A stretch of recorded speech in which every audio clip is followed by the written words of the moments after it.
Welcome back to the Floyd Memorial Library podcast, where you'll find information on what's going on the North Fork of Long Island. We'll be focusing on issues and opportunities going on in the community, as well as people and stories from the present and the past. I'm your host, Christopher Bianchi, and for episode 31, we have Bob Jester. He's a lifelong resident of Greenport, and we talk about his ancestry and him growing up in Greenport, as well as his lifelong involvement with being a firefighter and teacher on the North Fork. And we also talk about what he thinks of Greenport today and some of the issues and thoughts he has about the area. So I hope you enjoy episode 31 with Bob Jester. The episode was recorded February 27th, 2024. Thank you so much for coming on to the podcast today, and very much looking forward to talking with you. It's a pleasure to be here. So I would like to just start off with an introduction, just where you were born and raised. My name is Bob Jester. I was born in Greenport. Actually, I was born in the old wooden hospital before the new one was constructed. That was in 1947. A short time later, they built the first brick part of the hospital. My family, my father, my grandfather, and my great-grandfather all came from this area. My great-grandfather moved here from Virginia and then gradually brought his family up. My grandfather, at the age of 17, came here from Chincoteague, Virginia, to follow in the tradition of the family as a fisherman. Everybody in the Jester side of the family were involved in fishing or making their living off the water. During the off season, they'd make a living by clamming and scalloping and lobstering, and did some oystering also. My grandfather also, when he was 17, he married my grandmother, and they had 5 children. 4 of them survived to adulthood, my father being one of them. But my grandfather also made a living during the winter months by digging clay for sage bricks. And he did that for a number of years until the Sage Brickyard shut down because of intrusion of salt water that ruined the quality of the bricks. So they ended up taking their clay from Nassau County, and that's where you see the sage bricks evolved into Nassau bricks, and you see Nassau and sage bricks all around the area. My mother was a nurse for 42 years in the Greenport Hospital. My father, for 21 years, opened oysters for George Braun in Cutchogue. And later on, when my aunt and uncle went in partnership with Eddie Speeches and purchased the Soundview restaurant, it's now called Halyards, my father became the head chef there. And he did that for many, many years until the restaurant was ultimately sold to Jack Levin. Kind of interesting story just popped into my head. My mother, the last 2 weeks or so of her life, she was suffering from a terrible, terrible cancer. And one night, every night, I tried to talk to her and tell her all the things I thought was important to tell her. And one night, maybe 2 weeks before she passed, she told me a story because she knew I loved old cars and everything. She told me a story about the first ambulance they had at Eastern Long Island Hospital. And she described it and said it had spoked wooden wheels and it had stained glass on the side windows. And she said, I would have given anything to let you see that. And the kind of ironic thing is, 2 weeks after she died, I had to have some blood work done at Greenport Hospital. And that day, they were hanging up these big pictures out in the lobby as you come into the hospital. Pictures from days gone by.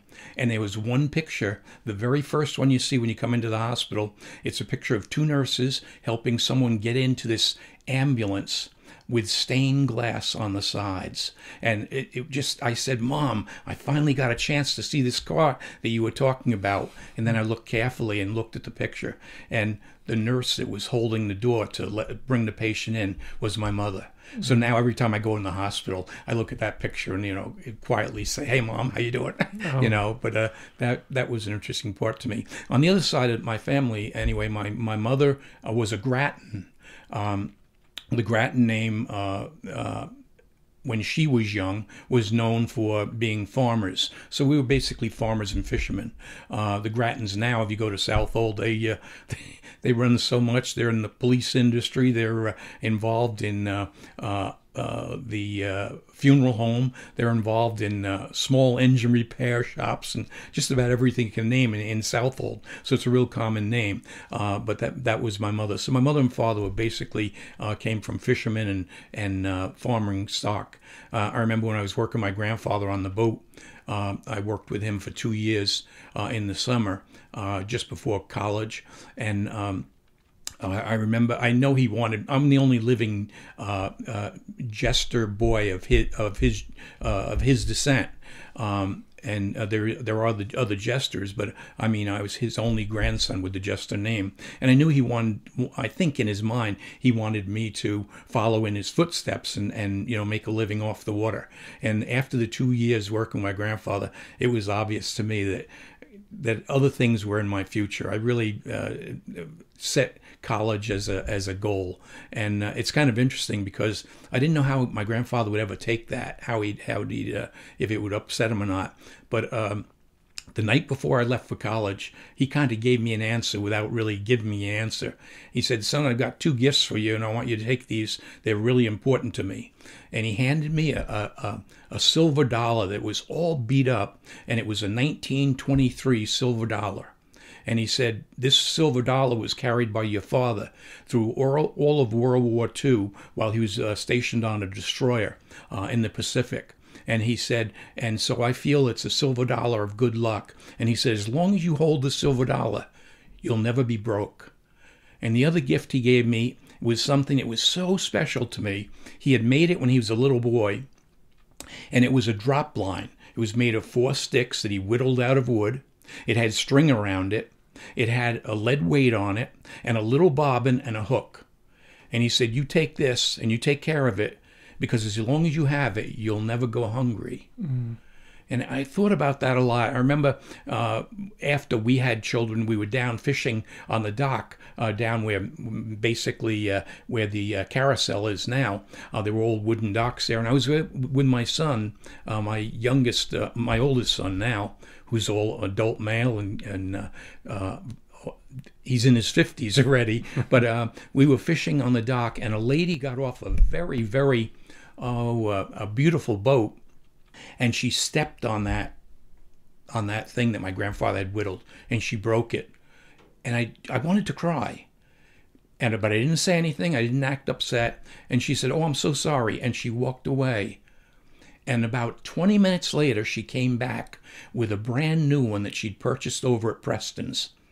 I just wish I had taken a few minutes and explained to her how important that thing was that got broken, and how great it was for a person to sense that was something important to me, that she goes out and replaces it with another one. Mm. And I never said that to the lady. I always feel bad about that. Anyway, that's quick stories about my two sides of the family. Yes. And then in terms of your ancestry, you said they were in Virginia? Yes. When did they come over? Do you know?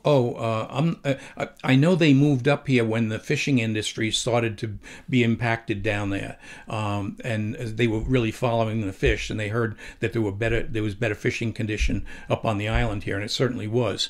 My grandfather was a wholesale fisherman, where he most of the time hooked his nets to the backside of Gardiner's Island, and he'd drag out this long net. It usually chugged along for about 2 or 3 hours with the net. Eventually eventually going into a semicircle back to the beach, and then going through a series of forward and backward movements. Whilst going backwards, we'd pull the net back on, then we tie it off, and then each time, in other words, you were shortening the net, eventually pushing all the fish into a little bulge. It looked like an aneurysm that you'd study in medicine, but a little bulge where all the fish would be pushed. And that was called the pocket. And the pocket was then cut from the main net, tied off, and then dragged out to the main boat, opened up, and the fish would be scooped out then. Wow. And his primary fishing was targeting porgies. That was his. I remember once when I was working with him, he got a catch like we couldn't believe. Usually if you get a few porgies gilled up in the net, it's a sign you've got a pretty good catch. Well, this net, the whole net was filled with them. And as we got closer and closer to the pocket, you could see the water churning, and the fish were actually swimming over the top of the pocket. There were so many in the net. And he actually went out and pushed down on the net to let a lot of the fish out because there was so many. He was afraid it'd rip open the pocket and he'd lose them all. Anyway, we loaded the boat up, brought it into Pell's Fish Market, which is now Alice's, and we unloaded the fish. We went back out with the boat again, scooped more fish out of the pocket, and my uncle brought his boat out. So they actually took pretty much 3 boatloads of fish. When they shipped them to Fulton's Fish Market, they shipped them in. There were 692 100-pound wooden boxes of fish. Wow. It was unbelievable. Wow. And my grandfather thought he was a millionaire because they gave him 4 cents a pound. That was $4 for 100 pounds of fish. And he thought we were, the family was a millionaire then. As a matter of fact, he took off and went to Florida for the winter that year. He was so happy about that.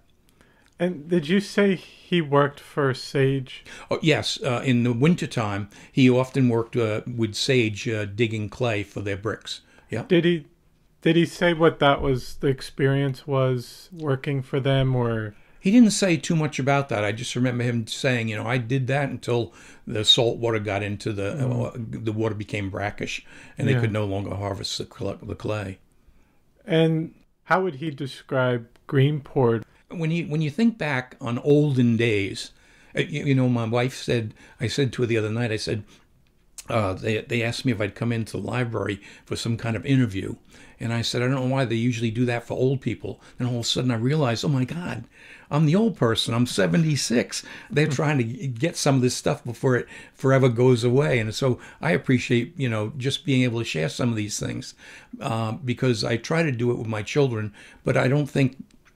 There were so many times when my father did things and said things, and I didn't really pay close attention. Mm-hmm. The same thing with my grandfather. I should have paid closer attention, but I didn't. And, I regret that. So the thing you're doing, I think, will preserve some, and not just mine, but some of the things that maybe in the future, my grandsons or great-grandsons, I've got a new little great-grandson, might appreciate. I don't know. Yes. But it was certainly, when I was a kid growing up, to me, Greenport was really an exciting place. There was never a time where there wasn't something to do. When I first, the first time I can really remember, I know that my first 2 years I lived in Don Onsted's house, which is still there over on Fifth Street, the beginning of Fifth Street. And I don't remember much. I don't remember any of that. But I do remember some of my time around 5 years old. We lived in Cardboard City. Now, Cardboard City was basically a place that was developed for the returning servicemen, housing for the servicemen after the war. And my father, like many of the men coming back from wartime, got an apartment or a house there. And there's so many names in Greenport, local names that lived in Cardboard City, or now Driftwood Cove, that's been renovated a number of times and upgraded a number of times. But after we lived there, we moved over onto Fifth Avenue, where there's, even today, there's a series of flats. There were 4 units in these flats. Today they divided them up from 4 into 8.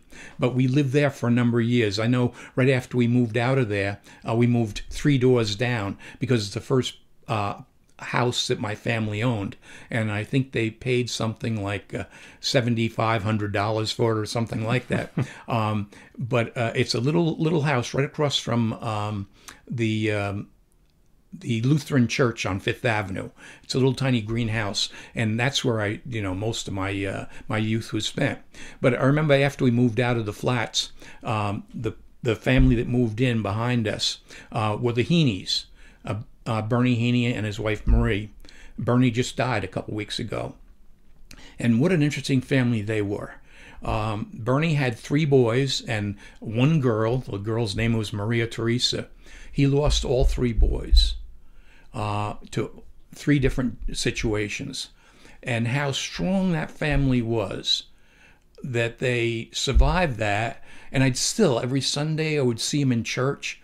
Bernie had a stroke, and I thought he would never recover from it. And he fought that every day of his life, I think, and he recovered from it. And they contributed so much to the community. The name Heaney, if you know much about Greenport's history, the name Heaney is kind of a noble name of hardworking people, of good people, and very few people have anything bad to say about that family. So Bernie lived in there a while, and I'm trying to think, there were so many other families lived there. It was unbelievable. And then, so for you as a child, what did you do for fun? Oh, for fun. Well, like every kid, after the age of 7, I know it's not allowed today, and people would really, raise eyebrows. But I think every kid I know, every boy anyway, had a pocket knife.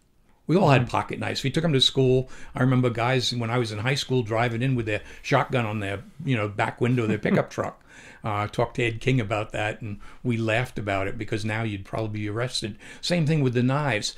Anyway, one of the first things I remember doing with a pocket knife is looking for a Y-shaped piece of a tree, okay, cutting it off, and then, of course, shaping it into my first slingshot. And a slingshot then was something very simple. It would have maybe a piece of an inner tube we'd use for the elastic part that provide the thrust to a rock or something. And then, of course, that would lead to, we'd go down to something called Munsell Trail in Greenport. Munsell Trail in Greenport was an area where Greenport just used it as a dumping area, and everybody would take their garbage down and they'd dump it on Munsell Trail, especially the far end, closer towards trying to think. Oh, right down by just before the water tower, anyway. Yes. Yeah. And but I remember going down there with my slingshot, and of course, boys being boys, we'd take it and we'd put some bottles up on an old car hood or something like that and break the bottles. Well, later on, the slingshots became more highly developed, and eventually the big day came when I got my first BB gun. And we go down there, and of course, it was always breaking bottles, shooting bottles with a BB gun and everything.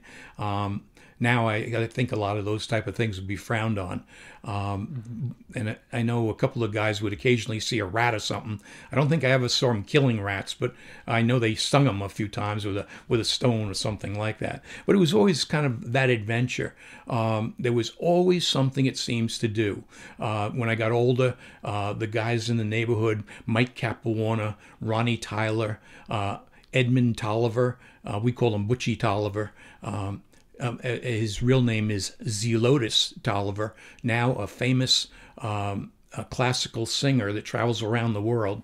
Dougie Dean, Carl Skrezik. We all were like a band of brothers. We had a secret code in the morning. I can't even do it anymore because my voice changed. But we had this certain call we'd make in the morning. It was, and that call would tell if it was who it was that was calling and who they were calling to. So that was kind of an adventure. We always would be building some kind of buggy or something with wheels from a baby cart that we'd actually get down the dump sometimes. At the end of the street, down by Kaplan's store, was a junkyard that later on became one of my favorite places as I got old enough to drive a car and everything. My very first car, that's where I wanted to go with Bernie Heaney. My very first car I bought, you're going to think this is crazy, but I bought it when I was 11 years old. And it was a 1952 Hudson Hornet I'm sorry, not Hudson Hornet, a Hudson Jet. And Bernie Heaney sold it to me for $25. And I kept it in the driveway of that little tiny driveway where I lived on Fifth Avenue. Next door to our house was a man by the name of Leo Mazo. Leo Mazo was the barber in town. And Mr. Mazo, I look back at it, he was such an understanding guy because he and I, or my family and he, shared a common driveway. And that driveway... He let me race that car up and down that driveway and slam on the brakes at the end. And he gave me a little more room when he said, listen, you can keep your car in my garage. And there was a garage with a wooden floor in it. The wood was right on the ground. But it gave me another, 6 or 10 feet where I could get that car going just a little bit faster. And then one day, of course, I did a real dumb thing. I took the car out for a ride. And... it shows you one of the policemen, or the policeman that saw me doing it, was Ducky Miller. And these were the days. Now, today, if you did that, if a kid did it, it'd be in the newspaper under the police report. Ducky said, you get your butt back down there. He said, I'm telling your father. And he never told my father. He never did. But I guess he knew, because that night when my father came home from work, I said, I know, I'm not going to take it out on the road anymore, I promise, Dad. And he said, what's this all about? And I said, well, I took the car out on the street. And, so he grounded me for a week or something like that, as far as that was concerned. But children were treated differently. My parents, I think, were very, very good parents. But the bottom line is, in the morning, they let us go out. We hung around with our friends. We got on our bicycles. And oftentimes, maybe they'd come back to my house for lunch, or we'd go over to Skrezik's house. They were farmers. They had a farm lot. Their farm lot was on 6th Street. They had a couple of farm lots, actually. But theirs was on 6th Street, but their house was on 5th Avenue. I'm sorry, their farm was on 6th Avenue, and they were on 5th Avenue. And so we cut through their yard, and we'd go back there and we'd get tomatoes, or I know it sounds crazy, but we used to eat raw onions. And there was a beautiful blackberry patch over by Edmund Tolliver's house. And we'd always, we'd find something to eat if we didn't go right into our own homes. But that's kind of the way it was. When I got older, I mentioned my aunt and uncle purchased the Sound View. When I got older, around 11, maybe 10 or 11, my aunt would pick my sister and myself up every day. She'd take her 3 boys. We'd go to Southall and pick up my other 2 cousins, Pamela and Joey Blattis, and she'd drive us up to Sound View. Over on the west side of Sound View, there's a beach. And they'd leave us out on the beach. Now, I was 11 or 10. My sister was 7 or 8.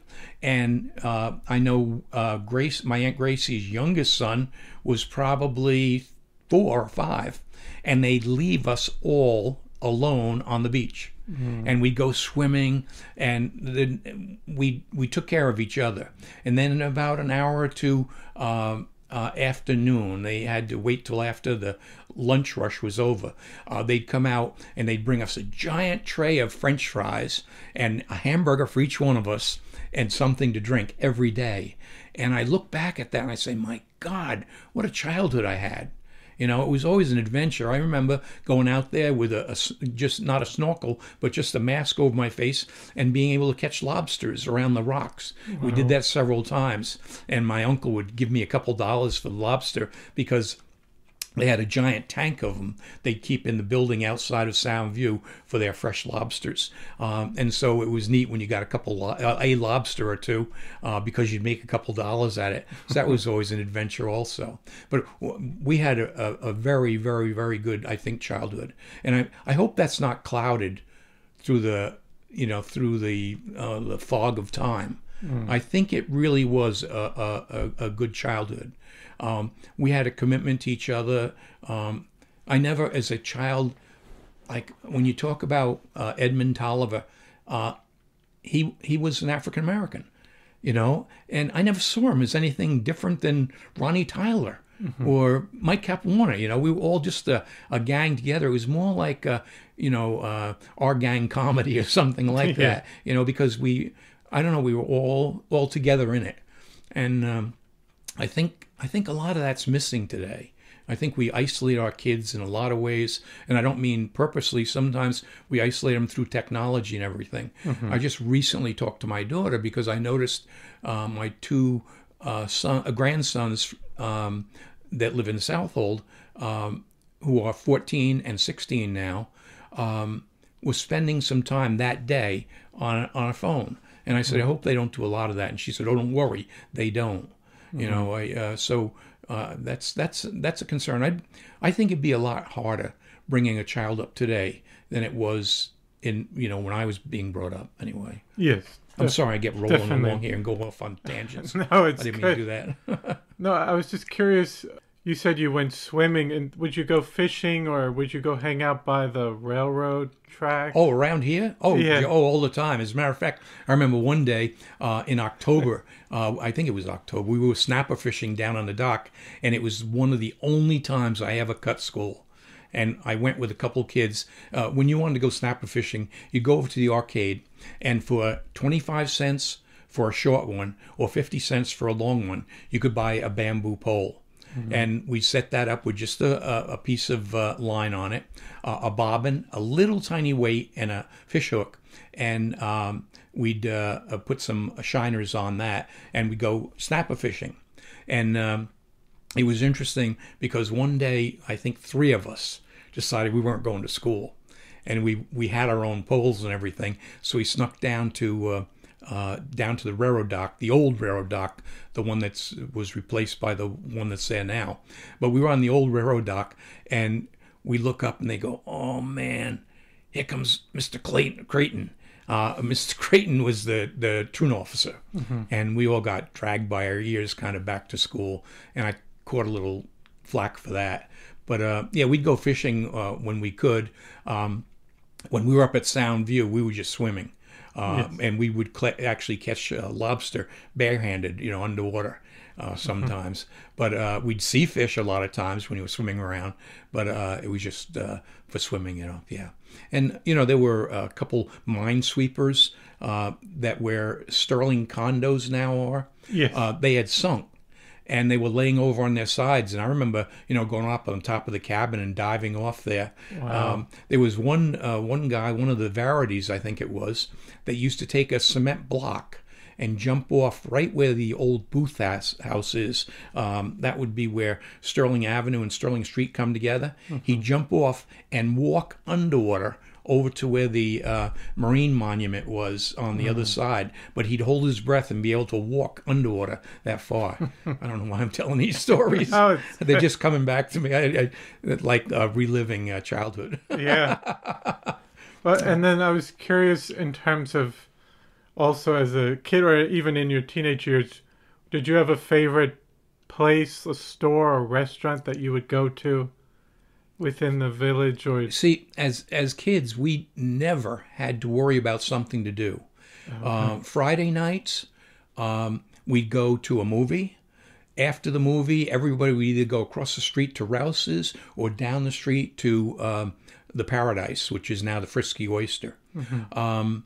On Saturday, it was always the same thing. On Saturday night, we'd go to the skating rink. And then afterwards, hang out with our friends down at the Paradise. I went to the Paradise because my grandmother was there. She worked there for many years. And she oftentimes would give me a Coke for free or something like that, But, yeah, that they were our favorite hangouts as kids, I think. Those type of places, yeah. And then so for school, you went to Greenport. Greenport High School, yes. Greenport High School. How was your experience going to school there through elementary, middle school, high school? We only lived 2 blocks away from the school. Every lunch hour, I would walk from the school to my house, have lunch at home, and then go back to school. I only ate in school twice that I can remember, ever, in the cafeteria or in the lunchroom. One was in the cafeteria, once was in the lunchroom. That was enough for me. But It wasn't too good. no, it wasn't that. I just enjoyed my time over at my house. My mother would always make something special for lunch and everything, and so I had that down pat. I love that. And even in high school, pretty much until people got a car or something we could hop into, we didn't go out for lunch. I would walk over to the to my mother to my house. Anyway, growing up in school, I was I'd say kind of from kindergarten to sixth grade. I guess I was an average student. From seventh grade on, I was extremely, extremely poor. I didn't care for school. I always think of Bruce Springsteen's song "Glory Days." A lot of people, I watch them on Facebook and everything. It's obvious in their life, their glory days were high school. They were the best. And I remember people telling me, you better enjoy these days. They're the best days of your life. Well, for me, they weren't. They really and truly weren't. I didn't care for sports at all. I loved to work on cars and things like that. And so I tended to hang around with guys like Bob Pfluger and guys that would like to work on machinery like I did. But I didn't find my own until, and to me, he was a savior. There was a shop teacher at Greenport School. His name was Paul Stoutenberg. And what an interesting man he was. I realized as I got older that he looked at kids and he saw potential in students. He really saw potential even when the student didn't. So he saw me when I was a sophomore in high school, and he said, "What do you want to do the rest of your life, Bob?" And I said, "I want to work on cars, Mr. Stoutenberg." And he said, "And that's it?" I said, "Yep, that's what I want to do." I said, "I'd like to get a junkyard like Joe Benjamin, and I'd like to work on cars." And he said, "Maybe I can help you with that." So he got permission for me to have 2 hours off every afternoon. Oh, no, 3 days a week, I guess it was. I had 2 hours off from school. I walked down to a local gas station, and he got me a job there. Well, the second year I was there, he came down one night and said, and it was a day after I'd been working there since 7 in the morning. The boss had taken the entire day off and left the place to me. I think I was 16 then, maybe.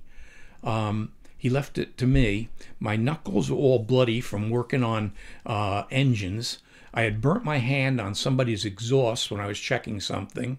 There were people at the gas pump. I was filthy dirty. It was going on 9 o'clock at night because I was allowed to close at 9. He pulled in and he said, oh, I remember it was my junior year. He said, "How do you like it, Bob?" And I said, "Boy, it's been a rough day, Mr. Stoutenberg." And he looked at me really serious. And he said, "You know, this is what you're going to do the rest of your life." And it was like a sky opened up in front of me.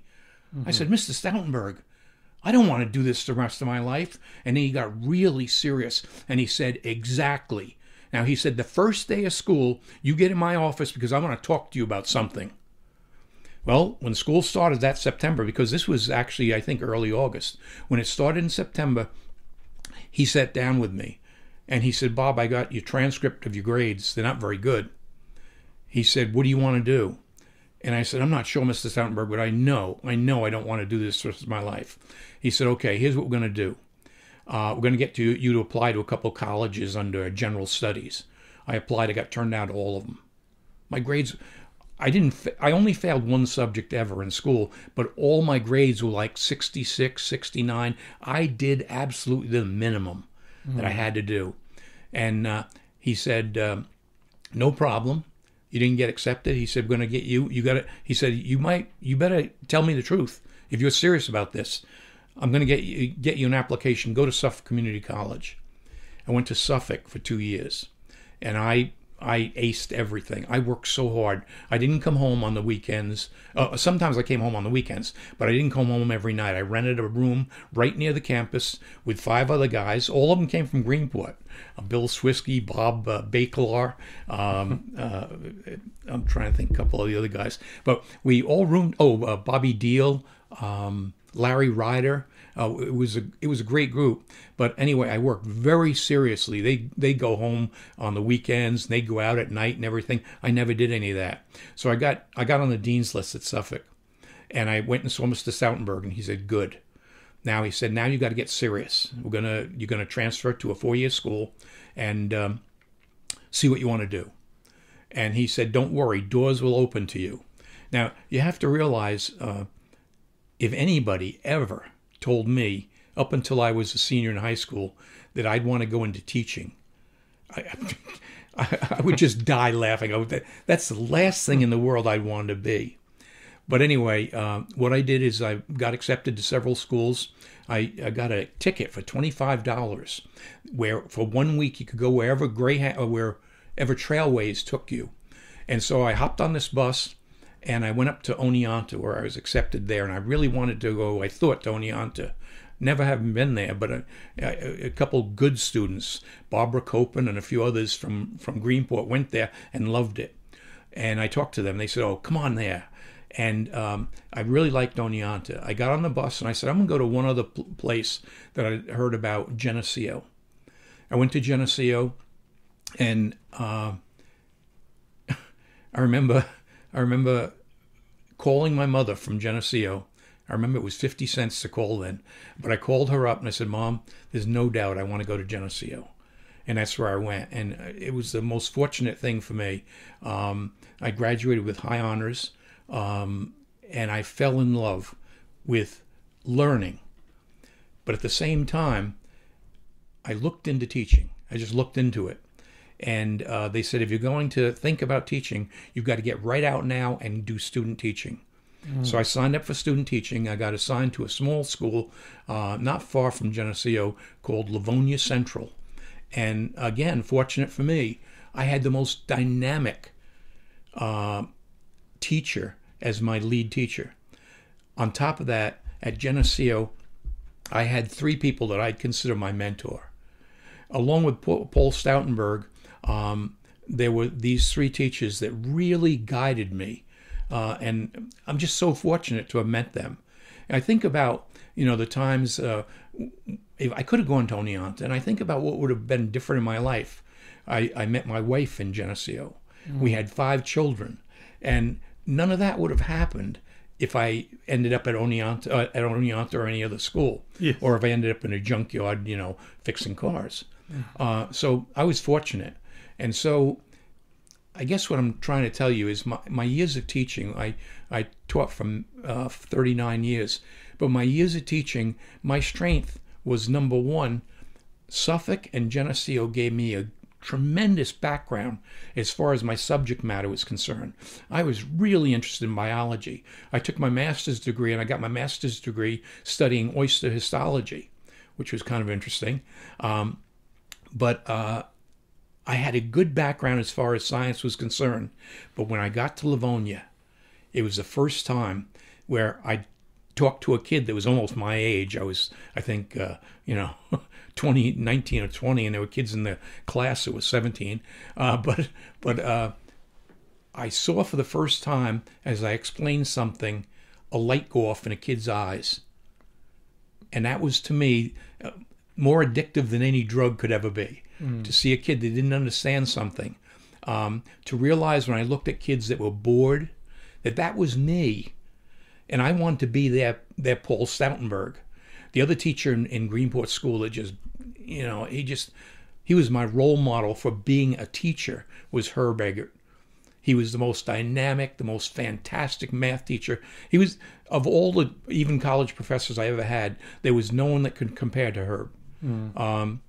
And the neat thing is, after I got hurt, I was up at Peconic Landing for a long time. And while I was there, my old math teacher, Herb Eggert, came in. And every day, I used to pride myself on, when I went to therapy, there was an hour of official therapy. And I'd stay there for the next 3 to 4 hours. So I was putting in 4 to 5 hours every day in therapy. And no matter what I was doing, Mr. Eggert would come in and go, "Jester, you're slouching. Come on, get it hot, get going." And that's the way he used to talk to me in class, And so I got a chance to sit down and really tell him what I thought of him as a person. And that to me was so precious, that he was having some medical issues the same time I was. But I said, "Mr. Eggert, I don't know if you know how many kids you affected, but all the kids I've had in school, there were so many days where something would go wrong, or I'd see a kid that was upset, and I'd say, what would Mr. Stoutenberg, what would Mr. Eggett do? And that to me was really important. I don't think I can only remember maybe 4 times in 39 years of teaching, eating in the with the teachers. Every day, lunch was in my room. And kids, some of those days, I did more teaching during that lunch period than I did the other 5 periods or 6 periods of the day. Because the things I would reviewing with the kids or the problems we were talking over were more important maybe than learning about the mitochondria that day, if you know what I mean. You know, so I don't know. I really enjoyed that. I used to find that when as a teacher, if I went in real early, there were always some kids that could get there early. There was one kid that every morning his father would bring him in. I used to have to be to work at 10 after 7, and I never arrived later than 6:15. So there was usually a good hour in there where I could work with kids. There was one kid, Edgar. I'll never forget Edgar. He didn't speak a word of English, but every morning his father would bring him in with a bunch of other men that were going on farms working. And some of them were working on grapevines and things like that through the winter. But they'd come in and they'd work on equipment, and if they weren't actually doing farming, but the truck would be loaded with men, Edgar would be sitting on the back of the truck. And when Edgar jumped off the truck, his father would hand him a bag, and the bag would have some type of, I don't know, pastry or something in it, and always a hot drink. And there were so many mornings where Edgar would get there before I did. Because when I got there, I turned the lights on in the hall, and he'd be sitting there with no lights on. He didn't speak a word of, he spoke broken English, but at the end of the year, I'll never forget it, Edgar got the highest grade in the biology regents in the entire school. Wow. You know, and he went on a full scholarship to Stony Brook, and he's doing some really great things now. I'm hoping he goes on for his doctorate degree. Wow. Yeah. So you said you went to SUNY Geneseo? Geneseo, yes. Geneseo. What year was that? Let's see. I was in Geneseo from 1968. I stayed there and got my master's, so I stayed there till 71. Yep. And what I think, did you say what you did your bachelor's in? Oh, my bachelor's was in biology, secondary ed. Okay. And then the master's my master's was in straight biology, and it was, okay. you know, I actually worked on something called a periodic acid shifts-based stain. It was a way of determining glycogen in the they call it the digestive diverticula, or the liver of an oyster, which has a great deal to do with the flavor of the oyster. You know, and I wasn't concerned so much about that. I just wanted to come up with this stain to see if I could do something could actually measure the amount of glycogen or of sugar, basically, in the oyster's liver, or digestive diverticula. Sorry. But you said you taught in the area after that, but before you went, that you were deciding on where to go, but were you looking to leave Greenport at that time? Never. I didn't want to leave Greenport no matter what. I wanted to come back here. My first job that I got was working at Bay Shore School District. Mm-hmm. And, you know, I put out my applications. I got the job offered right away, so I took it. And I didn't care for living. We lived in West Islip.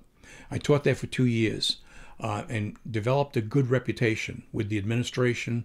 They liked the results my kids got on tests and things like that.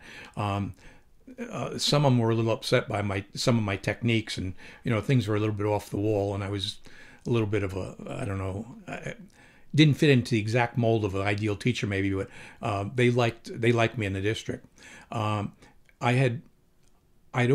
Anyway, the last 2 months that I was at Bay Shore, my wife really didn't like West Islip.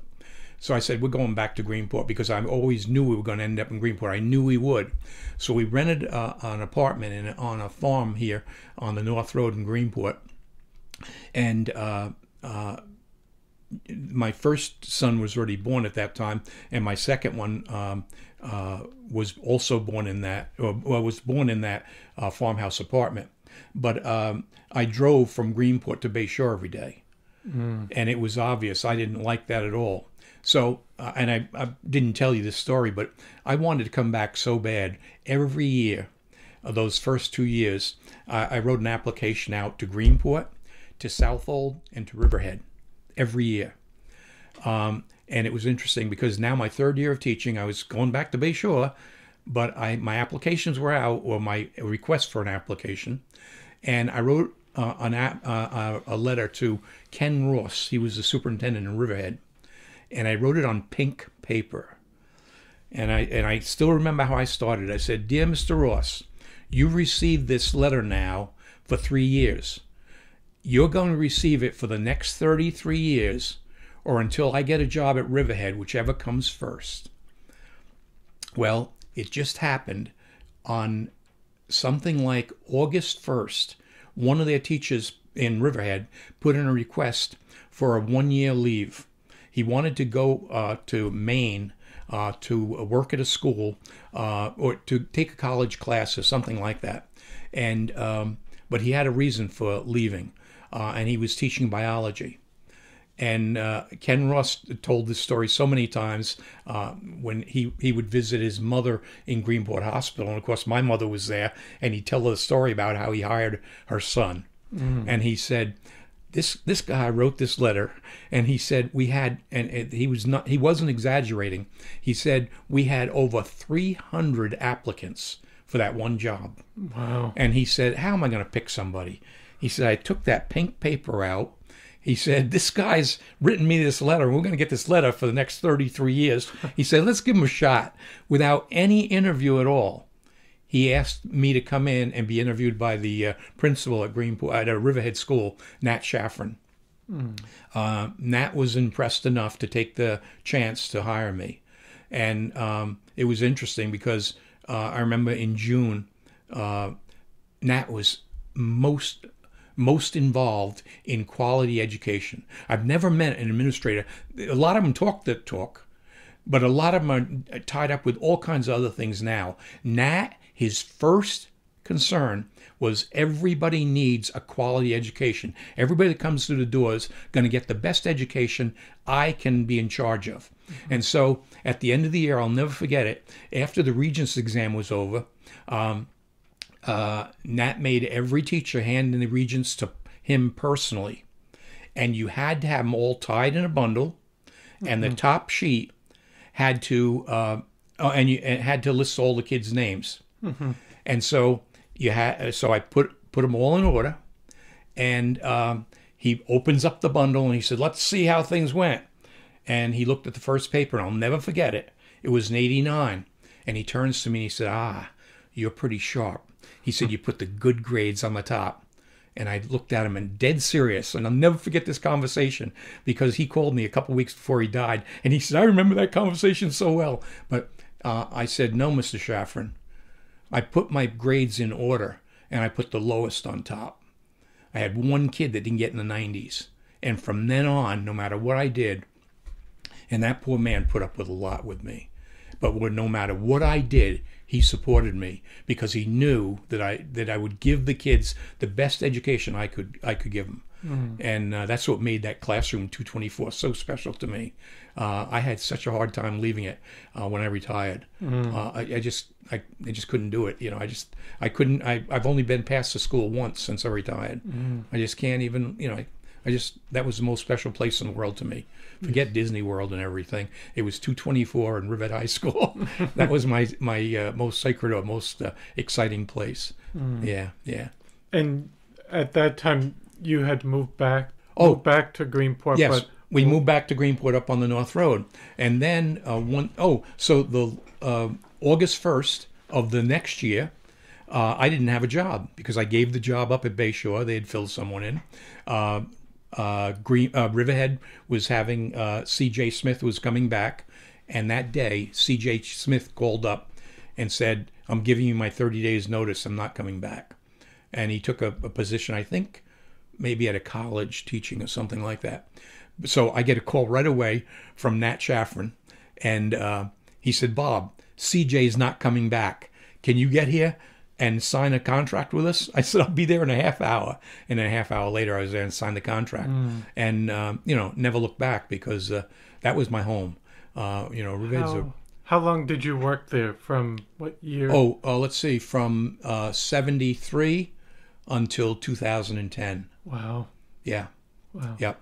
Yep. And if not for some kind of health issues and stuff, I would always plan. I used to tell all the other teachers, listen, I'm going to be teaching here till I'm 50. And I said, I hope I die on a Wednesday.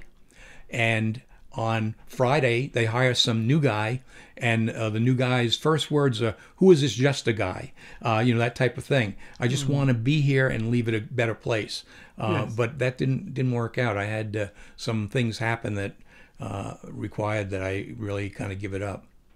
But over your time there, what would you say you enjoyed the most about your experience? I swear to God, this is the truth. Every day to me was an adventure. In the morning, that idea of having a half hour to drive to work. Some people said, oh, it's a chore driving to work. In that half hour driving to work, I had a little set of prayers I'd say every morning. And then I'd think about the kids that were having trouble yesterday and how I was going to deal with that today. Some of them were behavior problems. I wasn't going to deal with that. What was I going to do? Because it was important to me that if I have an issue with a kid and we have an argument in class or something, that the next day I come in and be a totally forgiving person and let them know it, that that's not the way it's going to go, And so that half hour in the morning before I get to school was really important to me to get my head straight. I had the most ugly, nasty, poorly arranged lesson plans you could ever imagine for a teacher, but I knew every single day exactly where I needed to be, and that to me was important too. But it was that time I had to kind of plan for the day that was really important. The most exciting thing, I last week I went to Phillips Avenue School and taught a 4th grade lesson. It was on a lesson on what they're getting ready to do is required by New York State circuits, and something they just completed. And what I tried to do is tie in the topics they just completed with circuits. I had absolutely the best class that day I think I've ever had. There were 28 little kids in there. They were all so engaged. Now, normally when you work with kids, I find 45 minutes is pretty much the limit, even with high school kids. Sometimes if they're not really attentive, 20 minutes is the limit. Some of them have the attention span of a couch. But these little guys were totally engaged, and I was there for an hour and 20 minutes. And we did the wildest science, and it's the way I think science should be taught. It was only my last couple years in Greenport, in teaching at Riverhead, that I really got some of the chances to teach the way I wanted to. There was a principal there at the time, Jim McCaffrey, and he knew I was getting ready to retire, and he said, Bob, what was the one thing you wish you could have done at Riverhead that you never got a chance to do? Because every teacher has something like that.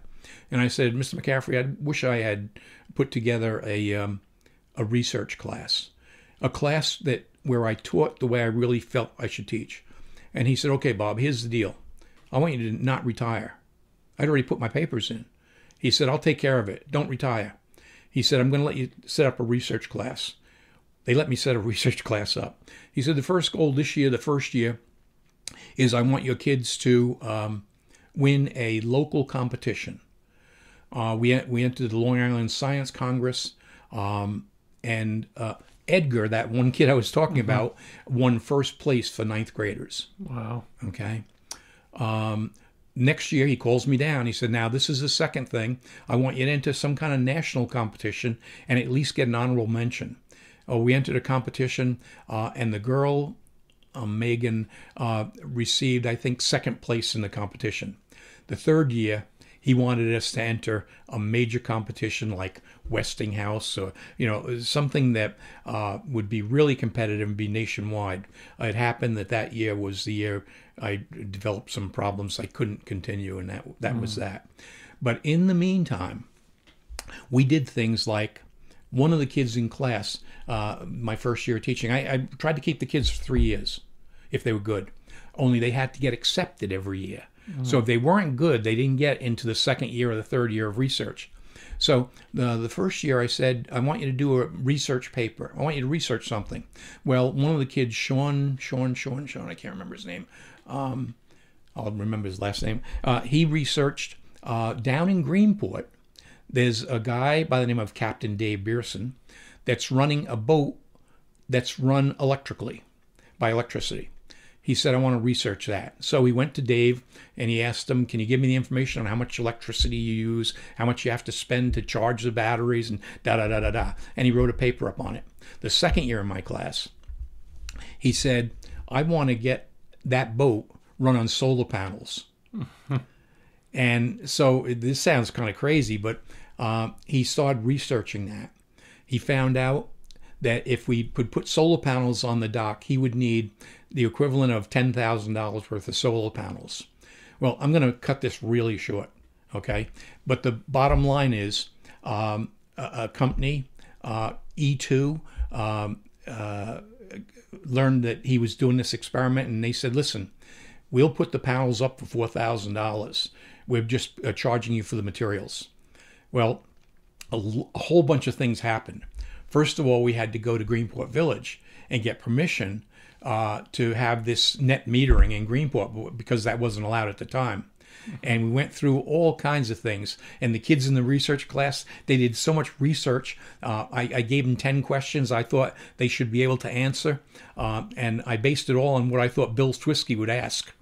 And it was so interesting because there was questions that they mentioned were a couple of them were asked, and they were asked by Bill Twisky, and we were ready for them. But anyway, the long story short, Greenport Village did ultimately allow net metering, allowed Dave to run this.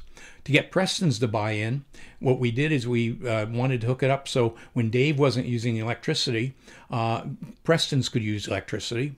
We found out suddenly our lawyer from the school called us and said, what are you doing? Don't you know you're setting up, in effect, a power company? He said, you're putting the school in all kinds of liability.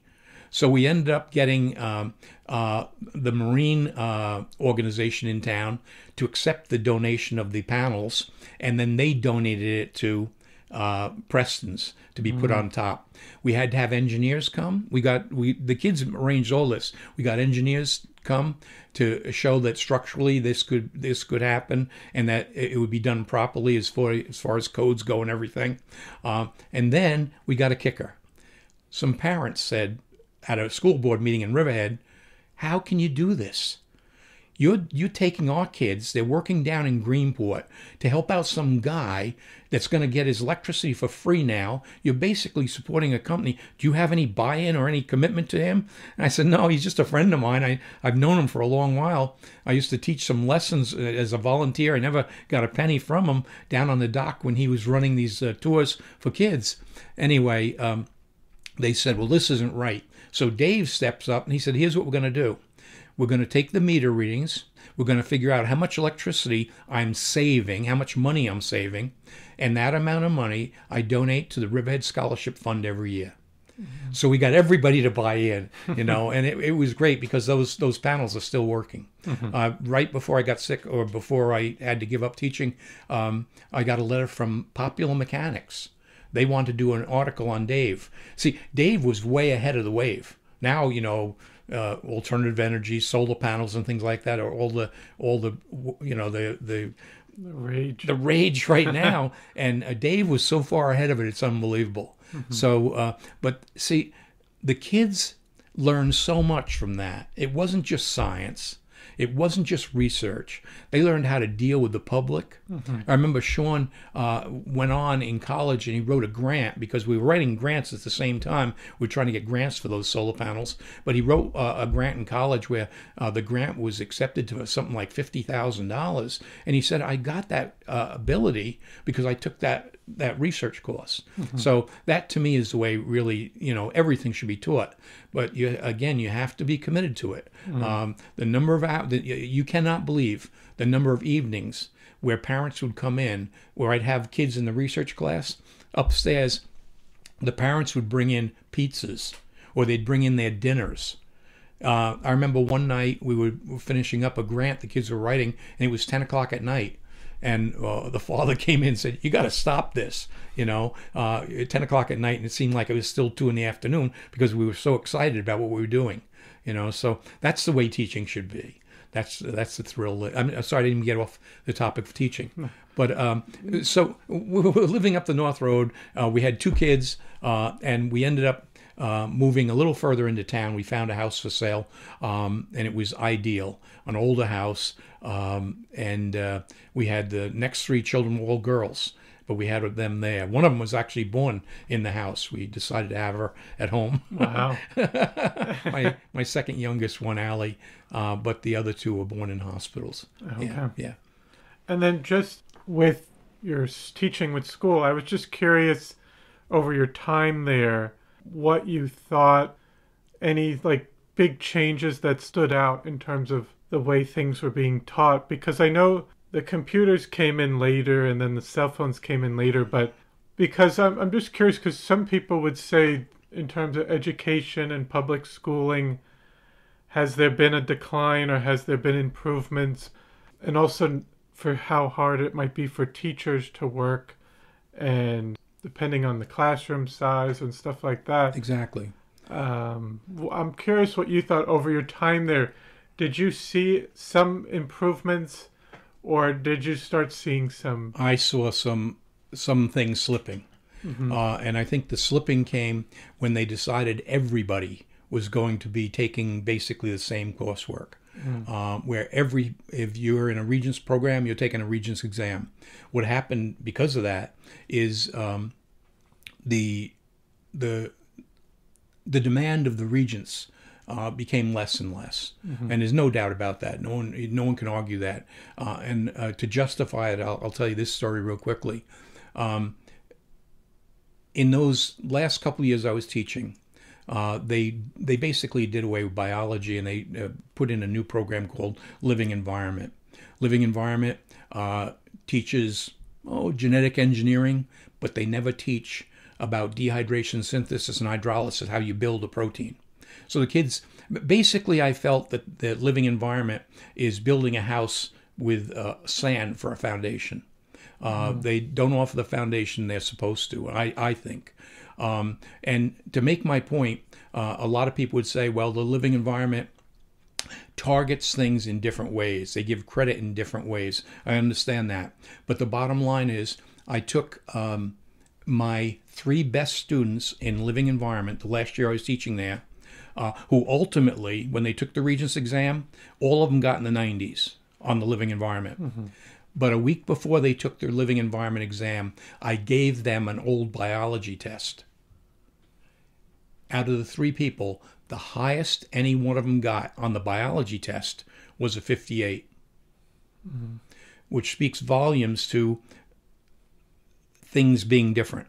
I know I'd be criticized as being a dinosaur, but I'll tell you right now, I see kids coming out of some science classes with very poor understanding that get great grades on an exam. And I don't think it's the way to go. I really don't. I've always felt that some type, and some people would be very critical of me for saying it, but some type of heterogeneous grouping is a good thing. Mm-hmm. And it's the type of thing that holds a carrot up to some kids and gets them to strive to be better. Mm-hmm. I'm so content with when we taught non-Regents biology.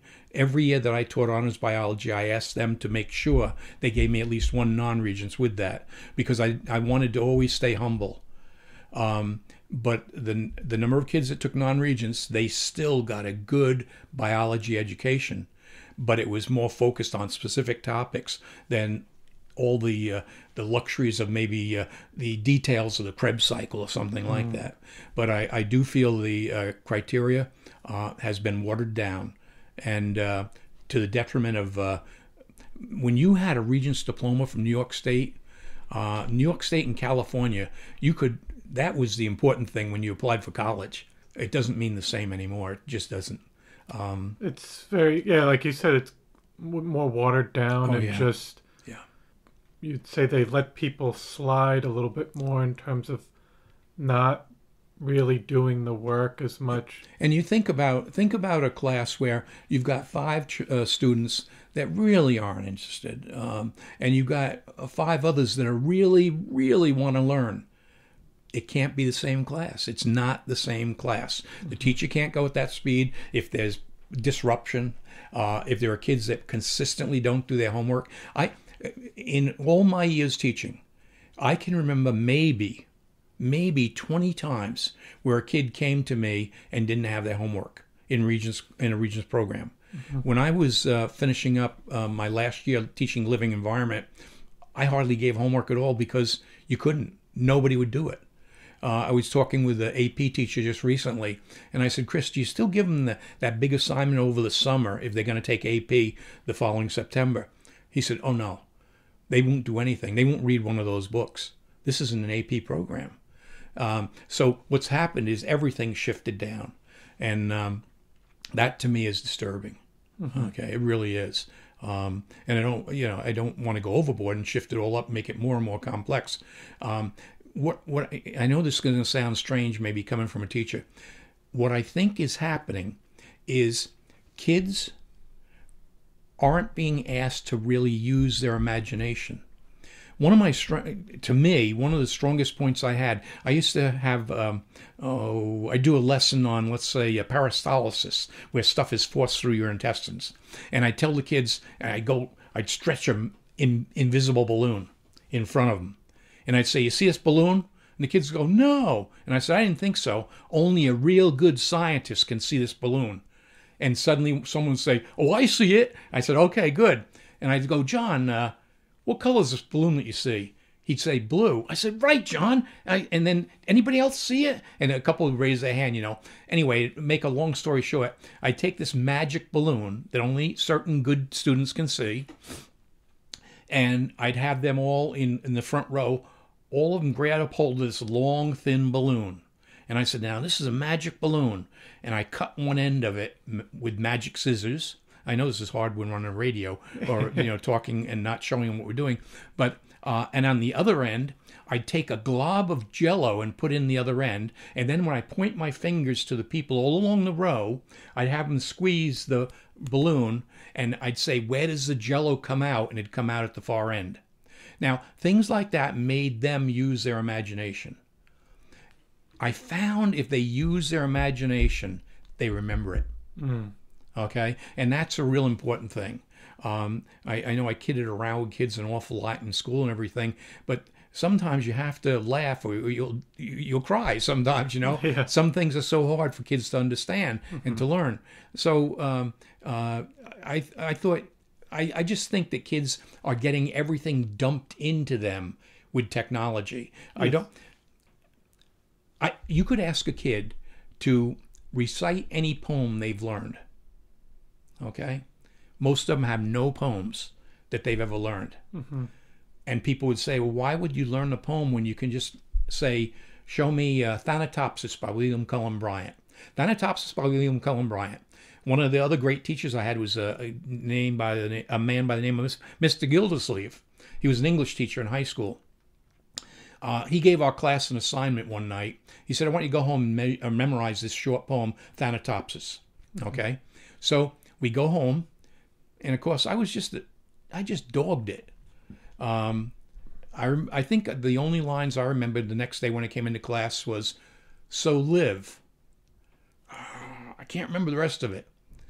And he said, I told you had to memorize that last night. And so the kids that memorized it, he gave them a grade. Everybody else that didn't, he said, you didn't memorize it, you didn't memorize it, and you didn't memorize it. But before you leave here today, you're going to memorize the poem. So, after school, you come to my room, you come back here, and you're going to memorize the poem. I think there were 4 of us that he made come back after school. And I sat there, and I said, this is ridiculous. I tried to, over and over and over again. And this is a true story, around 6 o'clock, my mother walked in the door.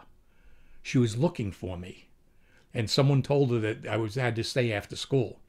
This was in upstairs on the top floor of Greenport High School. She walked in, and she said, "What's going on? What happened?" I said, "I didn't do my homework, or I didn't do it satisfactorily." And Mr. Gildersleeve said, "Listen, he's going to stay here till he memorizes this." Now, this is 6 o'clock at night. And he said, if he's not home by morning tomorrow, know that he's still here. But he's not leaving here till he memorizes it. Mm-hmm. And it really was. It was almost 9 o'clock that night where I got it. I was the last one out with it. And when I left, I'll never forget saying this to him. I said, "Mr. Gildersleeve, I'm never going to use that poem again. What's the big deal?" And he said, "Because you just proved to yourself that you can do this." He said, "I don't care what you did, but you proved you can do this." Now, the rest of the story, this is kind of a real personal story. I haven't told this to any of my children or anything. But the rest of the story is, when Mr. Gildersleeve died, I went to his wake.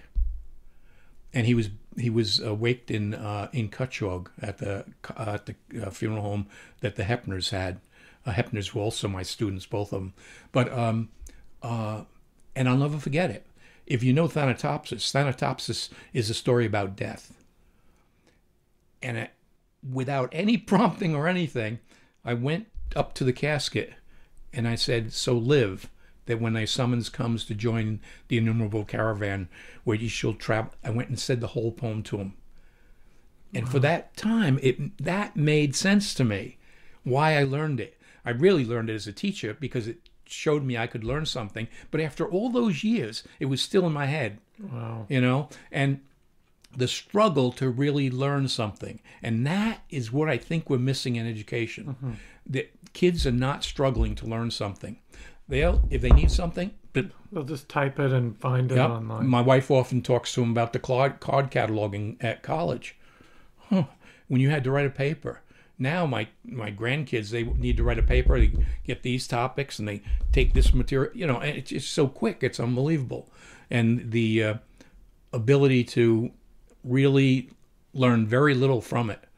I every year I volunteer any kid that wants to come and learn anything in science.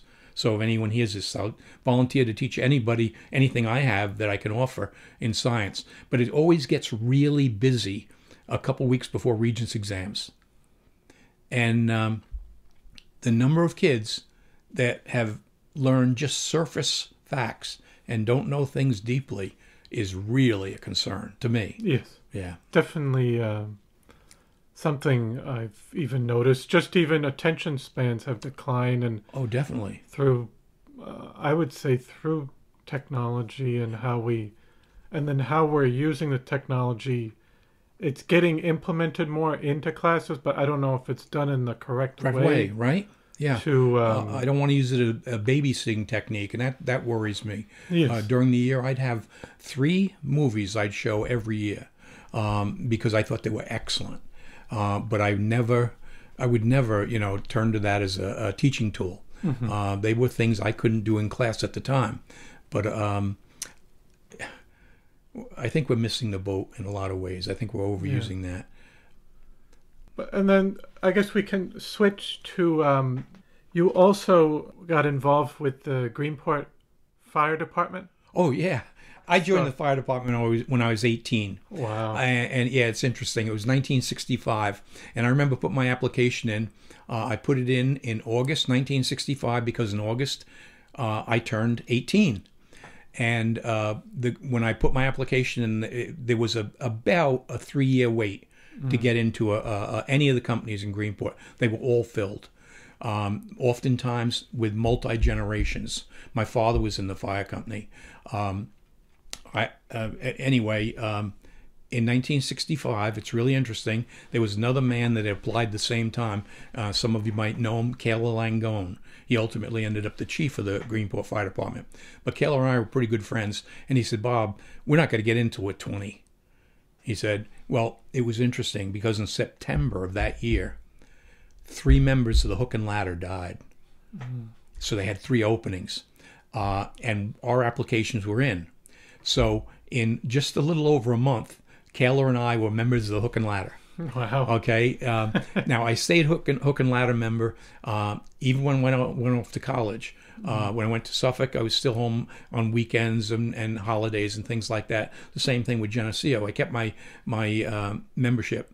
But in 1971, when I took the job at Bay Shore, I said, well, it doesn't look like I'm coming back to Greenport. I'm really worried about that, but I don't think I'm going to. I certainly can't respond to fires and everything, and I won't be home very often. So I asked for an honorable resignation as an honorary member, and was granted that. Anyway, a few years later, I end up back in Greenport, and so I joined again the fire department, and this time there were a number of openings.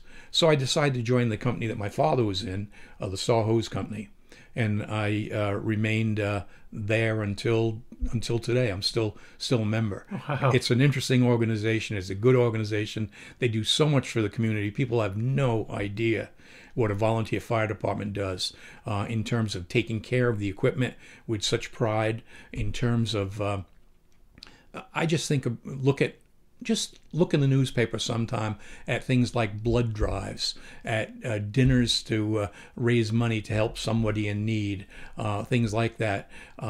They do so much for there. I don't think you can run a sporting event for kids and not have members of fire department companies donating money towards you. Mm-hmm. We never turn anybody down, whether it's Boy State, whether it's Girl Scouts selling cookies. Every year we order $250 worth of cookies, but we have them sent to that overseas, that type of thing. But I mean, the fire departments do so much more than just respond to emergencies and train. Mm-hmm. And that concerns me, because as you can see it in the department now, the members of the average age is getting older and older and older, and we've got people that normally wouldn't be doing this kind of work, but there's no one else to do it, so they stay with it, responding to emergencies and calls. This year, right now, Greenport's on track to have over 1,000 combination emergency and fire calls for 2024.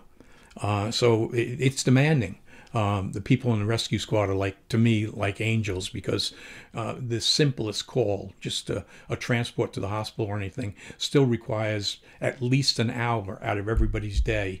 And if you look at the paperwork involved and everything, it's much more than that. So the pressures certainly exist that we're running into, and it's nobody's fault. There's the demand on young people.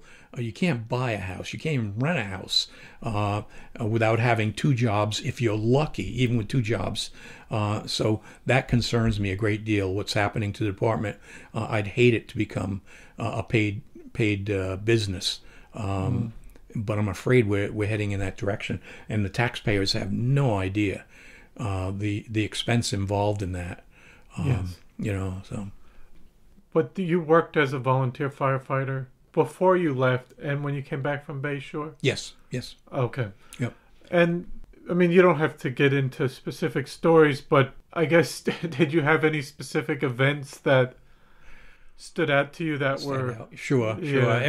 Every old guy has stories, and the interesting thing is, if you ask them to tell the stories, they usually do. And they go on and on and on. And as I got older, I realized that we don't have a written history, not really, of the department. Mm-hmm. And that was the way, like Native Americans sharing stories with their offspring. That was a way of sharing stories, because I think the younger firefighters, or fire persons, I should say, are have to have a sense of history. And the sense of history comes from old guys like me telling them about fires. So the very first fires I remember, when I was a kid, I remember when Katz's clothing store burned in Greenport. I remember my parents walking me down and seeing the ladder truck up and hoses all over everything, and they were still trying to put out the fire. I remember the time the skating rink, which was an old wooden building, burned. The day after it burned, I remember walking down in the gutter and finding marbles. I took 2 of them home, and I showed my mother these black marbles that I found in the gutter. And she said, Bob, you know what they are? And they had letters on them and numbers. They were bingo balls from the building.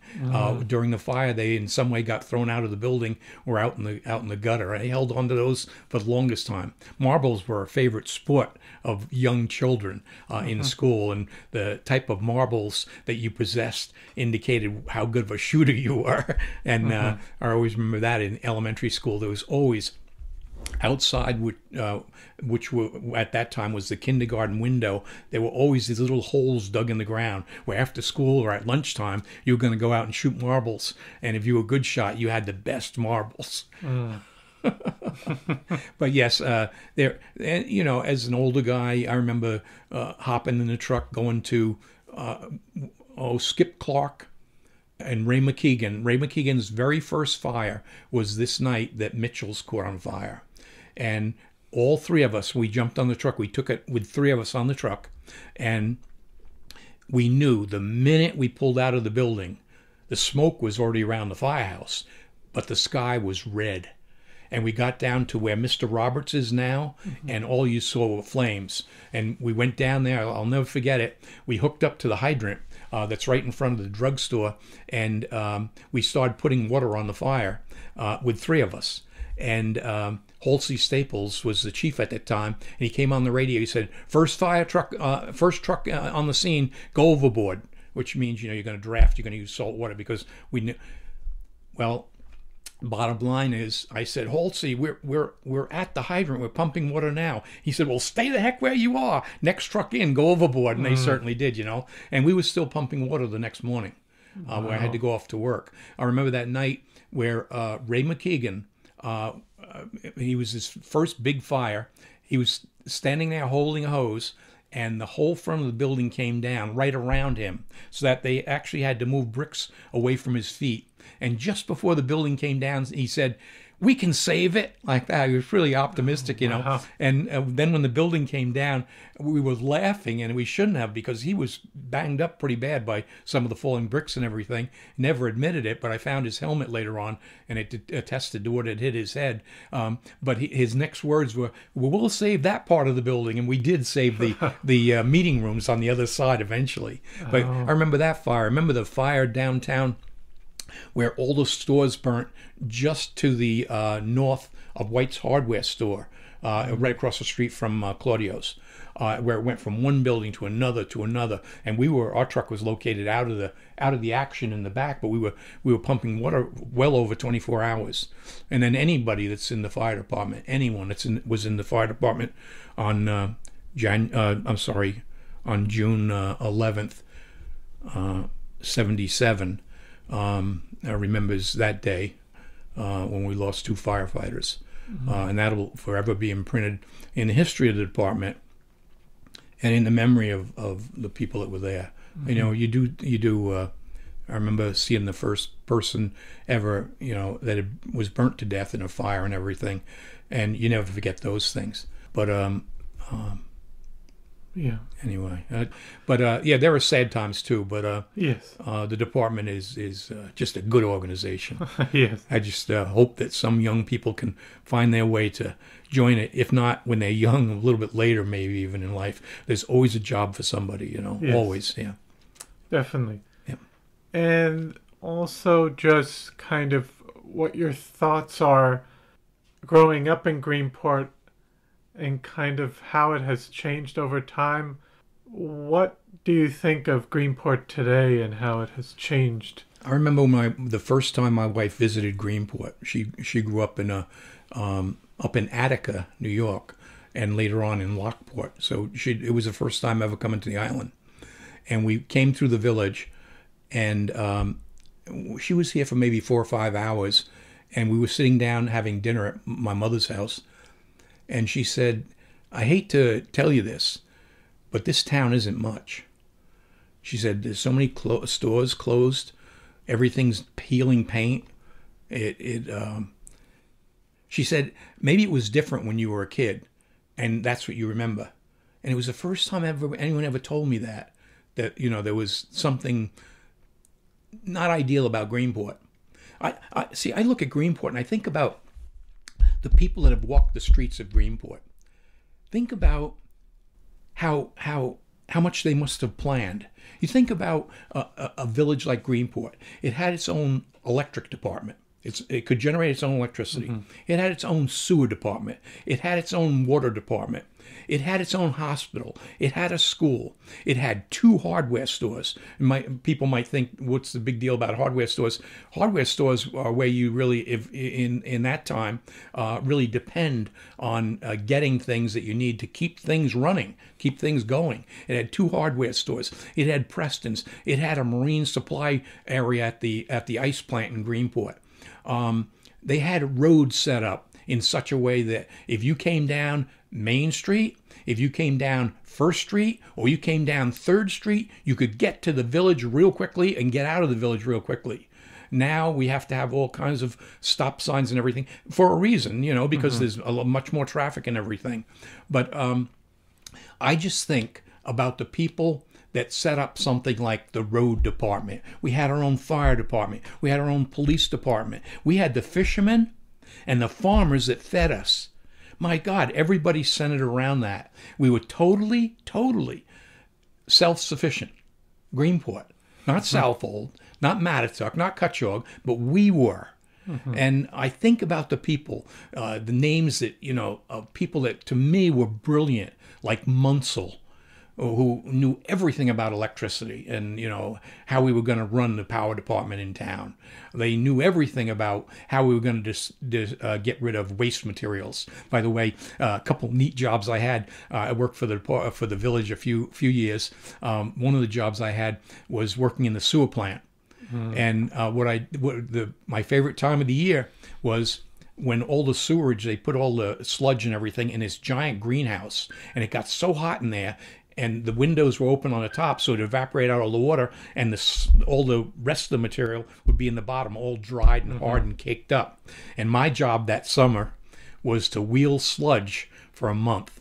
And what I did is I came in at 4 o'clock every morning, put on hip boots, and went into that sewerage and chopped it up with a shovel, put it in a wheelbarrow, and wheeled it out into the woods. And then they'd have a plow come along and level it all out.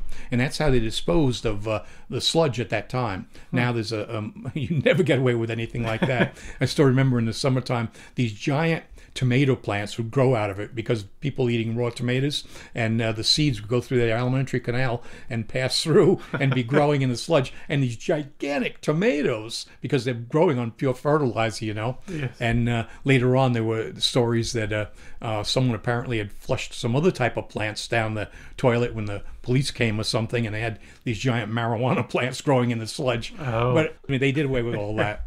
But probably my favorite years of working with the village, I got a job as a lifeguard down at 5th Street Beach, and that was a great job. You didn't work very hard. You had to go in early in the mornings, rake the beach, and then wash down the bathrooms with a high pressure hose, and then sit there and watch people. And I that was a real good job. But I don't know where I was going with that. No, I think no. How it was changing? Yes. Yeah, it was interesting. So what I see now, and it's kind of funny, but I think about it often. A lot of people are living in Greenport now that are transplants. They came from somewhere else. A lot of them have a lot of money, and it's been good for Greenport. I look at all the houses. I'm just amazed at the beautiful homes that they've taken, run down, really buildings that you'd think should be plowed under, and they've renovated and made these beautiful homes out of them. And that to me is a real plus. The kind of interesting thing, though, to me anyway, is that one of the things that seems to happen as soon as somebody buys a house, they put up a fence, or they put up some privet hedges or something like that, kind of defining their territory. And when my children were growing up on Champlain Place, they could run from my house to Joe Rhodes' house, down to the corner, over to Mrs. Broderick's, Mrs. Habelin's. All the neighbors, there were no fences. There were none. And now these fences have developed. The reason I say that is when I was growing up on Fifth Avenue, I knew every single person on Fifth Avenue, every one of them. And I can still name most of them. my daughter lives in the house I grew up in on Fifth Avenue, and she doesn't know more than 4 or 5 of the neighbors. And she grew up a different way, but still she's kind of locked into that, everybody's in their own little world. And I think that's can lead to a real illness. The one thing that worries me the most is that there'll be some people that want to make Greenport or South Old Town or whatever everything to everybody. There's a carrying capacity to everything. There's so many bacteria you can grow on a petri plate. And if you go beyond that, you do it at the peril of the bacteria because they'll pollute themselves out of existence. Well, there's so many people you can support in Greenport. The thing that worries me is the decreasing number of people that are workers that live here. And that's really a concern. I know the mayor, it's a concern. People that want to just grow. Well, growth for the sake of growth is the philosophy of cancer. And I just don't want us to overextend our carrying capacity. Yes. Okay, I want us to realize that there is a capacity, and once we get to that point, if we haven't learned from what's going on at the south over on the South Fork, if we haven't learned a lesson from them, shame on us, because I gave up working on the South Side long ago because I couldn't go over there in that mad rush in the morning or the mad rush at the end of the day because the property is too expensive for the workers. We've got to have something that addresses that without having this caravan every morning to and from to go to work. And that worries me about the overall well-being of the village. More isn't necessarily better. Okay, it's a little bit of a concern. Yeah. But I do think there are people that realize this, and I think there are some real good minds that are trying to address it. Yeah. And just kind of, I guess you touched on it a bit with the housing and some of the change, but I guess before we go to that, I actually had another question I just thought about. Was there anything you miss that Greenport was that you don't see anymore now? Like, obviously, you mentioned that there was improvements, and even like your wife said, even her growing up in upstate New York and probably seeing changes there or more depressed areas there. But are there any things that you do miss that you don't see as much? One of the things I miss is that children can just be children and not worry about other things going on, and not having parents standing over them all the time. Okay, so much common sense is developed by maybe climbing a tree that you shouldn't be climbing, and having parents saying, "Oh, Johnny, don't do that," or I'm thoroughly convinced a lot of the allergies that kids have is because they grew up in too clean of an environment. I really believe that, without a doubt. You've got an immune system, and if you don't give the immune system something to do, it gets into mischief. It'll do things you don't want it to do. I never heard in school of a kid being allergic to peanuts, although it's widespread and it's a real thing. And I think maybe having a dog lick your face, playing in the mud, things like that might be much better than we understand. As far as keeping your immune system active. Yes. In my house, when things got real quiet with 5 kids, I knew something was up. Something usually was wrong, if it wasn't. And so I think the same is true in the body. So I miss that to some extent, that a kid can't go out. And when it was time to come home was when we heard the 6 o'clock whistle blow. In the summertime, we might have been able to stay out later. And so it was time when the street lights came on. That means it's time to go in. And everybody went in the same time. Everybody's parent was everybody else's parent. Ducky Miller didn't have to tell my father, that I was out driving the car when I shouldn't have been. But he could have. There were times where, someone would see something and they'd tell your parents. I'm going to tell your parents about that. And so there were more eyes watching you, even though they weren't staring over you the whole time. That you get a chance to be a kid. And I don't know if that'll have come back. I know last summer I was working with some kids down at the Marine Museum, and this one little guy, he seemed so bright to me. I said to him, now, listen, I want you to contact me and when you have any science questions. And I gave him my phone number and everything. And I watched the mother take it. I could almost see in her eyes that she didn't trust me because she didn't know me. And I can understand that in today's world. But she crumbled that paper up and she threw it away. And it bothered me so that here, somebody wants to do something to make your child's life a little better. And you don't want him exposed to this guy because you don't know what he's like. And I understand that. I do. Like some parents or people today will just already be on the defense or alert because they're just worried about something. It's unfortunate, but it's almost like that's the situation we have to deal with. And that's not just true in Greenport, of course. It's everywhere. Yes. Exactly. No, exactly. I understand. But I don't know. It's I miss the old Greenport. I truly do. I miss... I don't know, being able... I remember going into Cornet, which is Crazy Bean or something now. Yeah. But I remember going into Cornet, and you go in there, and you knew everybody there. And to some extent, that's kind of a cool thing. Yes. When you know everybody, a lot of times people would say they know your business. Well, when I got hurt, I talk about how great the fire department is. I owe them so much; it's unreal. I owe them so much more than I have gave them, even though I put in a lot of years of service. But when I got hurt, I was just come out of surgery at Stony Brook, and the only one allowed in the room was my wife. And who walks in but a fireman from Greenport? And he said, "I can only stay a minute because they're going to find out I'm here." And sure enough, they dragged him out of there. But he said, "I just want you to tell you everybody's in for you, that type of thing." Yeah. Then I got transferred to Rusk, and I was there for a month. And the first week I was there, all of a sudden, who comes up there? 3 Greenport firemen drove into the city, and they wanted to give me a helmet with all their names written on it and everything. And they gave me a razon about different things about wearing diapers and using catheters and stuff. But they were there. I got home, and I was then assigned to Peconic Landing. And I told my wife, I don't know what I'm going to do about how I'm going to get into the house when I do get out of here. Our house has only got a few steps, but I'm going to have somebody carry me in. Well, she didn't say anything to me. I get home.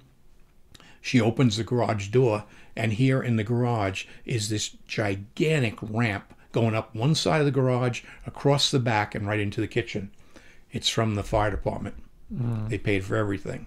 One day I get a letter from Southold Fire Department with a check. We just want to help you out because there's tough days ahead. Now these are the guys that rescued me and put me on the helicopter the day I had the accident.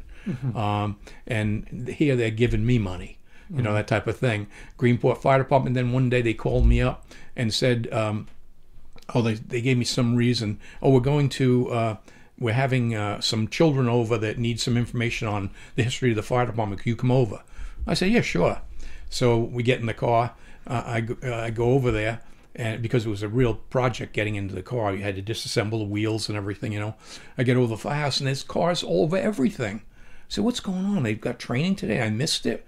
And I had no idea what's going on. I went in the back door. I still had no idea what's going on. And I go there, and here is pretty much the whole fire department with a van that's wheelchair accessible. That's what I'm driving today. And they said, and they handed me the keys. Wow. All the companies, every one of the companies chipped in and bought me this van. There are so many times over the years where I've worked raising money for somebody that was in trouble in the community. And we try to do that in such a way that it doesn't embarrass them. But we've done that year after year, and I had no idea how important that was until they did this. I couldn't even talk when they gave me this van, and they've done so much more since then. right now, if I said I need $10,000 for something, I'm certain I go over and say, I'm in trouble. I need $10,000. Can you help me? I'd get a check for $10,000. Not that they had that money to give away, but it's that organization. And it's not just firemen. They've done the same thing for people that have lost their houses in fires. Recently, somebody lost their house, and they had several fundraising for it. Another lady lost her son. And they'll do things like that. So it's a good organization. Yes. And then I'm just curious, over your time, what have you enjoyed the most about living on the North Fork? You could say I'm prejudiced or I'm biased or something. I just think it's the best place in the world to live.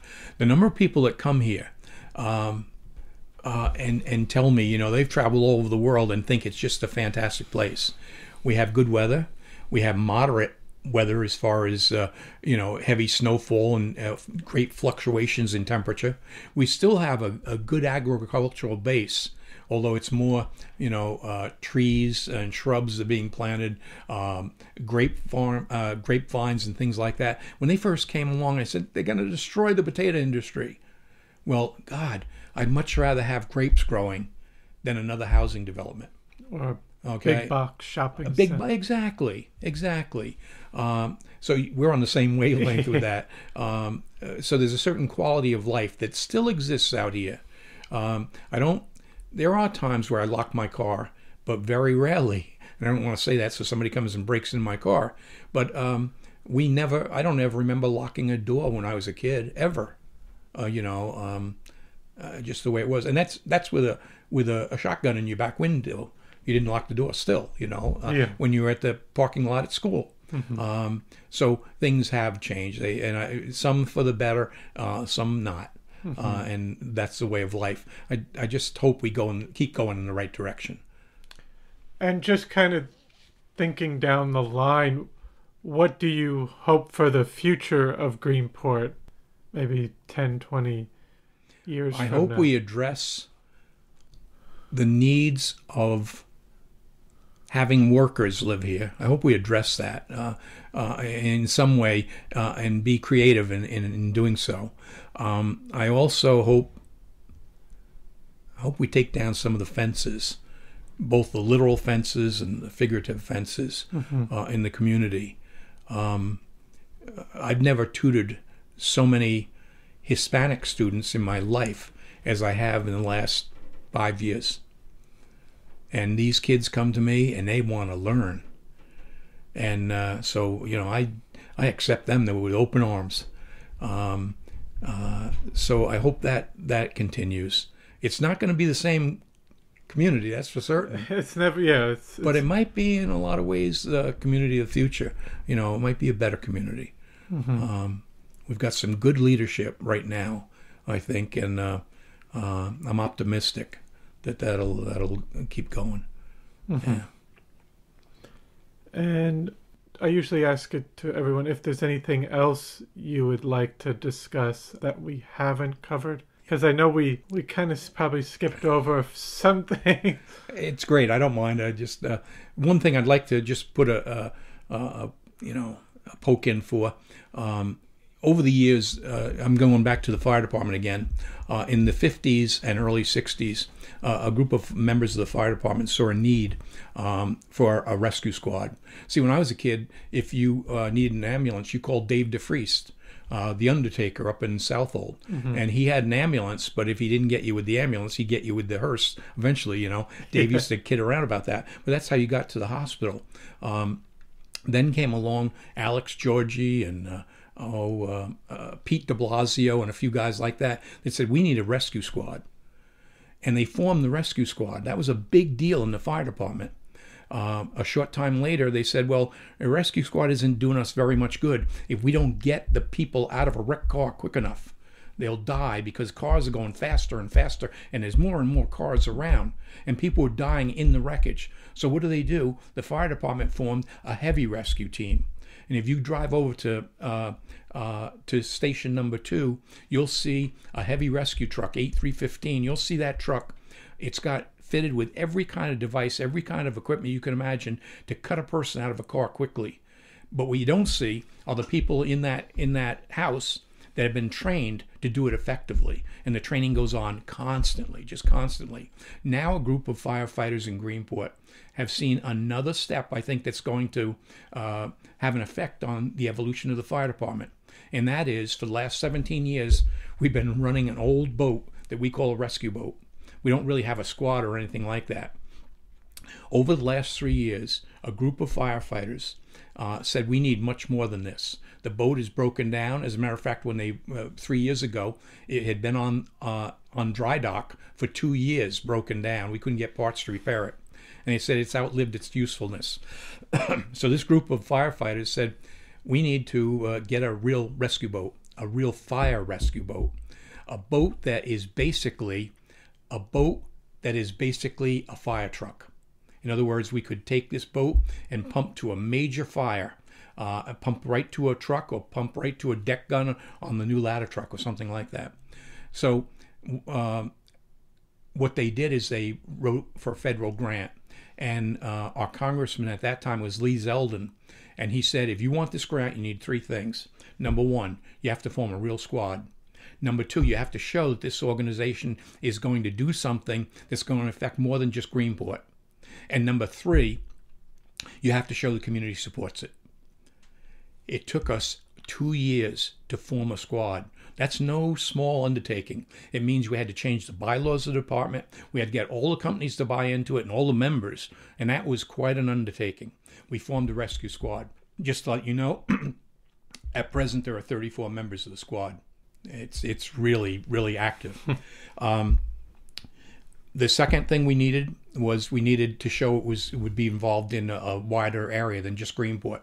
So what we did is we went to the Coast Guard and we said, can we get Memorandum of Understanding, MOU, which means that we're going to try to agree to help you if there's a marine emergency using our equipment.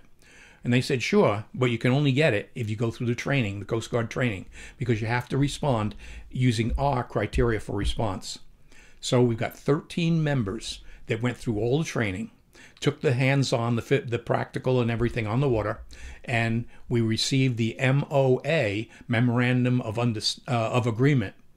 We now have that. So we got the second part. We had the first part, the squad. The second part, it's going to affect anyone on either fork of the island, Shelter Island, Plum Island. It could actually affect people on the coast of Connecticut. If the Coast Guard called us, we'd be responsible for responding. The third thing we needed, we had to show community support. And we did this by, and this is what I'd like to do on the radio, on your podcast. I'd just like to encourage anybody that's listening to go to greenportfd.com, and it shows the boat that we want to purchase. It's a little video.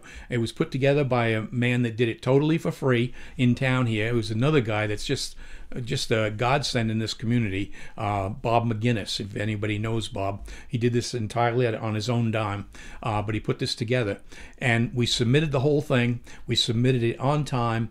And remember that Lee Zeldin ran for governor and lost. He was replaced by Nick LaLota. Now, we sent everything into Nick's team the day before everything was due, and we got a call the next morning. It was a group call from Washington, and they said, we're sorry, but you didn't meet the criteria. And I said, yes, we did. We had the criteria, everything written down. The 3 things we had to have. I said, we sent to you thousands of signatures, letters from every major business in Greenport, from boatyards, from shipyards, from restaurants, from hotels, from motels. And we really did our homework on this. And they said, but the criteria has changed. Well, the bottom line is we found out the criteria didn't change. The funding changed, and they didn't have the money to give us. So, Congressman LaLota's people now are still working with us. We're working very close with Assemblyman Thiel, who's doing a tremendous job. He's getting ready to retire. And if you think about this, here's a guy getting ready to retire that's still committed to this activity that we're involved in. And I think we're very close to getting some real good news as far as state funding towards this $900,000 boat that we want. And it's an expensive piece of equipment, certainly. But if you think about the resources or the facilities that we have on the waterfront, this could be a godsend in the case of a major catastrophe. Certainly, it's going to be set up with everything you could imagine as far as water rescue, where it have forward-looking infrared and see people in the water at night and all this other stuff. But it's so well planned, the boat, it's unbelievable. So we're looking forward to that. And if anybody hears my voice, and you can just go to, again, greenportfd.com, and there's a place there where you can add your name saying you support this boat. It'll be added to our records that we're keeping in place, but it's going forward. And it's this group of, forward-looking firefighters that realizes that now the fire department is evolving out in different ways. So we are developing a fire rescue capability that we never, ever had before. Because would you have scenarios in the past where there were more things on the water? It's interesting. I remember the last time we went to a boat fire where it was a bad fire. And I always remember this. This is quite a few years ago. But what we did is we took a fire truck and we put it on a ferry boat. We took it out, and the minute we moved the hose, the boat spun around. So we looked like the Keystone Cops out there. You couldn't keep the hose right on the boat that was burning without pushing the ferry boat around. This new boat we're going to have has something called a digital anchor. And basically you get to a point, you say, we want the boat to stay right here. And automatically through a computer system, the engines rev up left and right, shift forward, reverse and everything to keep the boat in position while you're shooting water on the fire. So those things are incorporated into it. We've had fires like that we didn't do a very good job responding to. And we don't. I just look at what comes into the bay in the summertime. These boats aren't $30,000 boats anymore. No. These are multi-million-dollar boats. And if we have one of those catch fire and don't have the ability to put it out, just to give you one example of kind of a neat thing, this past year at 5 o'clock in the morning, one morning, someone apparently had thrown a cigarette down on Claudio's dock, and it must have smoldered all night. And around 5 o'clock in the morning, someone recognized the dock was on fire. Now, we don't really have fire providing capabilities on the boat we have. It's just an old fishing boat that we call a rescue boat. But we have a squad now. The squad responded with the boat that didn't have a pump on it. They went down there. They saw the dock was on fire. They knew we didn't have a pump. They went over to Preston's dock, had a truck parked there, throw their hose overboard, picked the hose up with the boat, went underneath the dock, and put the fire out.